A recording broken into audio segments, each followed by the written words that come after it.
שלום שלום לכם, היום נדבר על אחת ההחלטות הפיננסיות החשובות ביותר בחיים, תכנון הפרישה שלנו, וגם למה לא כדאי לחכות לרגע האחרון כדי להתחיל. נבין מדוע כבר בגיל צעיר חשוב לנהל נכון את הפנסיה, ההשקעות והביטוחים שלנו, וגם איך ליווי מקצועי יכול להשפיע משמעותית על העתיד הכלכלי שלכם. איתי באולפן מיכאל קניטור, מנכ"ל ובעלים של מרתון פתרונות פיננסיים. שלום לך מיכאל, תודה שהצטרפת אלינו. אתה יודע, הרבה חושבים שייעוץ פרישה הוא משהו שנזכרים בו רגע לפני הפרישה עצמה, נכון? למה אדם בשנות ה-30 או 40 צריך בכלל להטריד את ראשו הקטן בפרישה כבר מגיל כזה? זה באמת טעות נפוצה, רוב האנשים חושבים שליווי פרישה זה משהו שעושים בפרישה, ככה זה נשמע, אבל באמת התכנון של הפרישה נקרא תכנון כי יש פה צורך לתכנן, יש צורך להסתכל כבר בגיל הצעיר לאן אנחנו רוצים להגיע. אם לא נתכנן ולא נראה את המסלול מההתחלה, מהגילאים הצעירים, אנחנו בעצם לא נוכל לכוון אותנו לאותה פרישה אופטימלית שאנחנו שואפים אליה.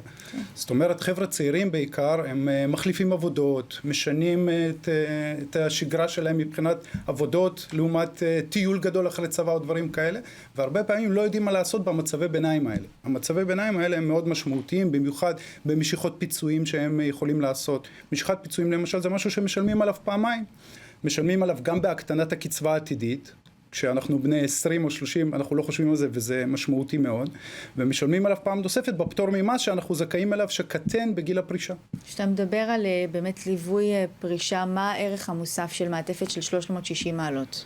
מה שצריך לעשות כבר בגיל הצעיר, כשאנחנו מסתכלים קדימה, לעשות אופטימיזציה. האופטימיזציה הזאת היא מאוד משמעותית מבחינת מסלולי השקעה למשל. היום אנחנו זורקים את כולנו למסלולי ברירת מחדל בקופות שלנו, ככה שהמסלולים האלה לא תמיד מתאימים לכל גיל.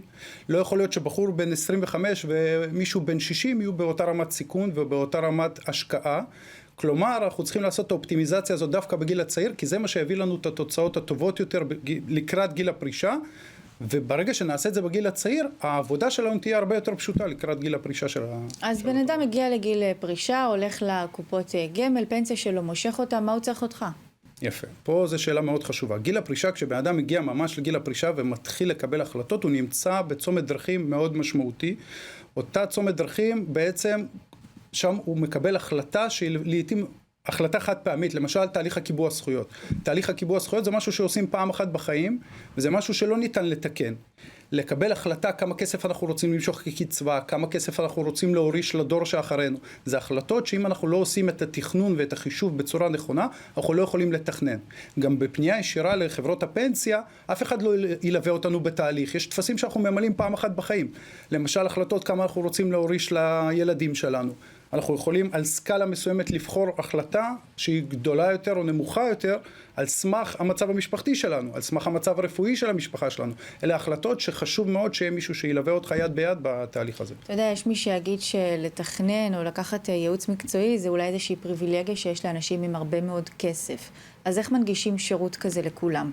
שאלה מעולה. מניסיון של כל כך הרבה שנים, דווקא האנשים שהפנסיות שלהם נמוכות יותר, הם אותם אנשים שצריכים את זה יותר. כי אנשים במעמד סוציו-אקונומי גבוה יותר, גם אם הפנסיה שלהם תהיה תלויה באותו ליווי פרישה והם יעשו טעות והיא תהיה 3,000 שקלים שמאלה ימינה, זה כנראה לא ישנה את המצב שלהם בפרישה.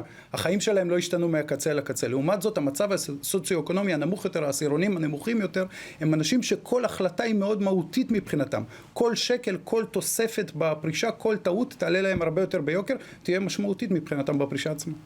מיכאל קניטר, תודה רבה לך על הדברים האלה.